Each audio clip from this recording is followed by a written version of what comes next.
Don't tell me you give a shit about the middle class when all you're doing is shitting on the middle class. Yeah, see, they say they're pro-life because they want the baby to be born, go to school, and get shot in the school. Die in the school, die on the streets. No, that is what they say. House Republicans are in an all-out sprint to get this big, beautiful bill through the House by their self-imposed July 4th deadline. But Democrats aren't going to make it easy for them, and they're breaking a ton of House rules to do it. The same Republicans who support and protect a man who speaks and acts like a drunken sailor are clutching their pearls that some Democrats are willing to go there. I, for one, am glad that some of the Democrats are finally taking the kitty gloves off and calling it like it is. Check it out. Thank you, Mr. Speaker. Where I come from, we make things. Generations woke up before the crack of dawn, went off to the factory, punched a clock, worked their hands to the bone, came home and counted nickels to make sure they could keep a roof over the kids' heads, keep food on the kids' tables. We've kept our heads down, we've kept our sleeves rolled up, we've kept our shoulder to the wheel, and all we've asked for is a fair shot and for this place to stop screwing us over. But you can't help yourselves.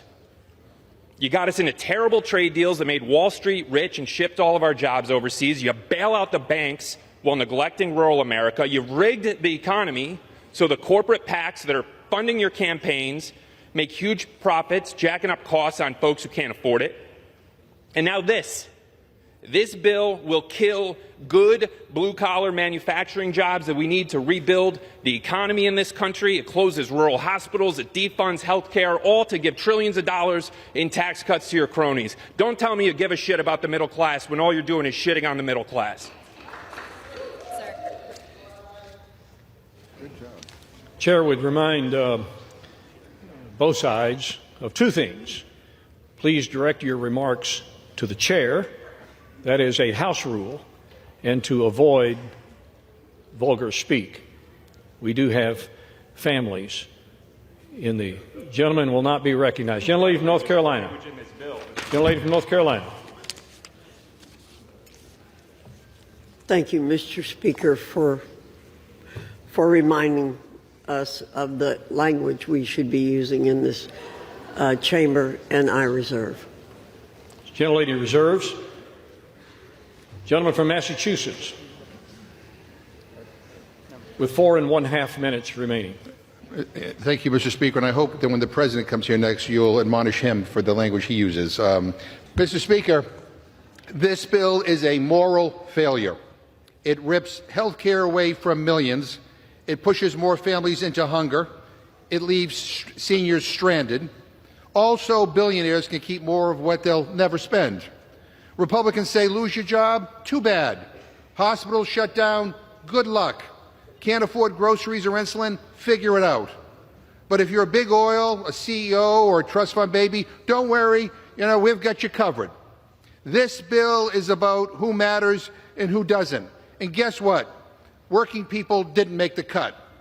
But I want my Republican colleagues to know they don't have to do this. They don't have to sell out their own communities. They don't have to vote for a bill that goes against fundamental things they claim to believe in. Crazy as it sounds, they don't have to hurt people to keep Trump happy. Find a spine. Find a conscience, for God's sake, because the American people are watching. They know the difference between real leadership and bootlicking. A vote for this bill is a vote for cruelty. It's a vote for fiscal irresponsibility and a vote to screw over your constituents to give more to the ultra-wealthy. This bill is a middle finger to working people. Now, we can still stop this. We can still do the right thing. Vote no. Go back to the table. Work with us on tax relief for people who are not making millions and billions of dollars. Don't let this be your legacy. That so many of you are blindly going along with this just to please the guy in the White House is shameful. You have a responsibility to care for the people in your districts.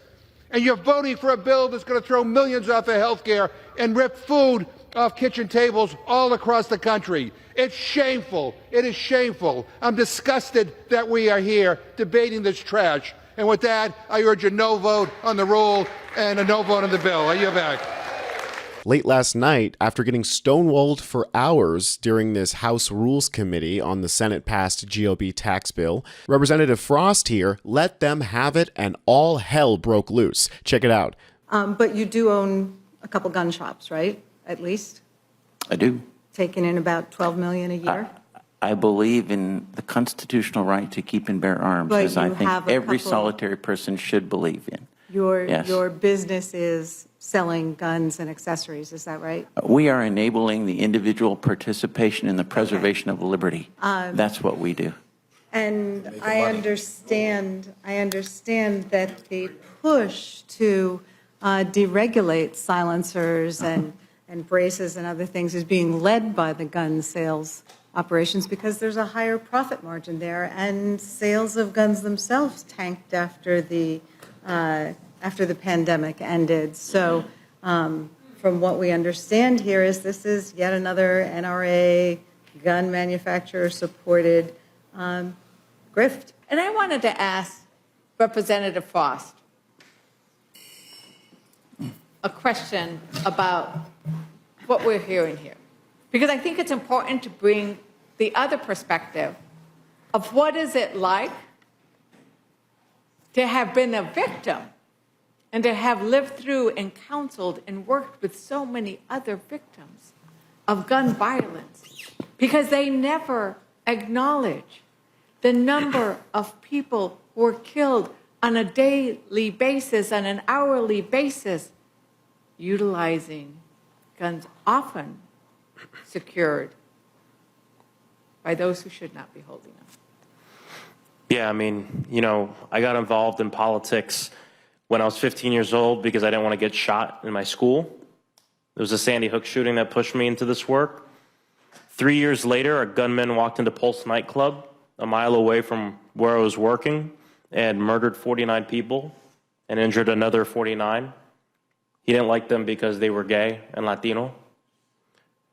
3 months after that, I survived an instance of gun violence in downtown Orlando on Halloween of 2016. Hundreds of us running away from the gunfire. And that's after I had been involved in this work for three and a half years. You never think it's going to hit you home, and then it hits your home. And then it hits the block you're on. 2 years ago, at the scene of 400 violent crimes, silencers were found. I just think it's despicable that the gun industry, the gun lobby, wants to push forth amendments like this that would result in more people dying just so they can sell more guns. No one on the Democratic side is advocating for anything crazy or radical. We want common sense gun reform that most Democrats, most Republicans, and most NRA members want. But it just goes to show you that organizations like the NRA don't even represent daily gun owners. They represent daily gun manufacturers and the people who sell the guns. They have no problems with more people dying as long as they can sell more guns. And if we want to talk about a safe America, over the last 3 years, because of the Bipartisan Safer Communities Act passed by Democrats, signed by Joe Biden, and the White House Office of Gun Violence Prevention, in the last 3 years, gun violence has gone down more than it has in our country's history. Cities of over 1 million people, gun violence has gone down 40%. This year, we're on track to have a reduction of 20% from last year. So we know that these solutions work, while of course respecting the rights of people, but also protecting the most sacred right, which is the right to live, the ability to walk down our blocks, go to our churches, our synagogues, our schools, our temples everywhere, and not fear being shot. And this false notion that you gotta pick one, you gotta either be for the Constitution or you're okay with people dying. I mean, it's just false.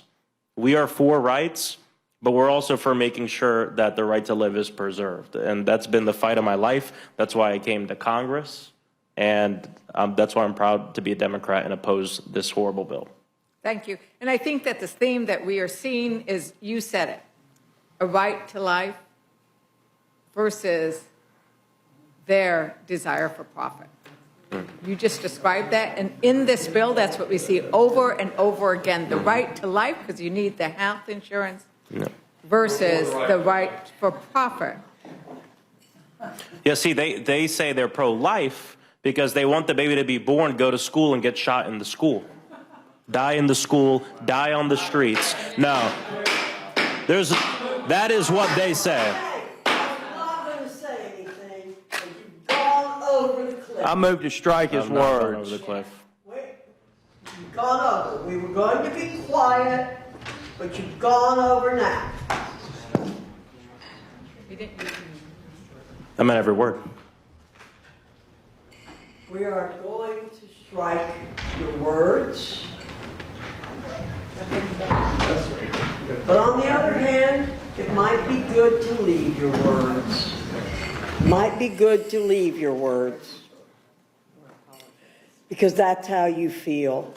But you are not going to come into this room and impugn our integrity.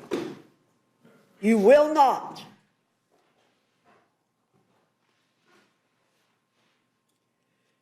We are pro-life people from conception to natural death. Most of us are. And don't you come in here and say, we want to preserve life so people can get shot. That's what I've seen.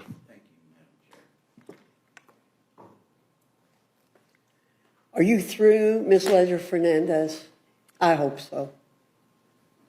Well, Madam Chair, I want to thank all of our witnesses for coming in and laying out the distinct perspectives and approaches between how we believe this bill will affect Americans, their ability to get health insurance, which is essential to their ability to both live a healthy life and to continue to live.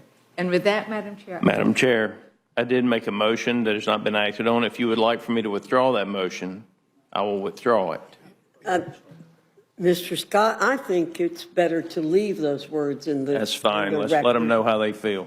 than You to did not make a take them proper out. motion, just for the record. You're withdrawing your motion. Thank you. Folks, it seems like this big, beautiful bill is going to have a much harder time passing through the House this time, now that representatives actually have had a chance to read the damn thing.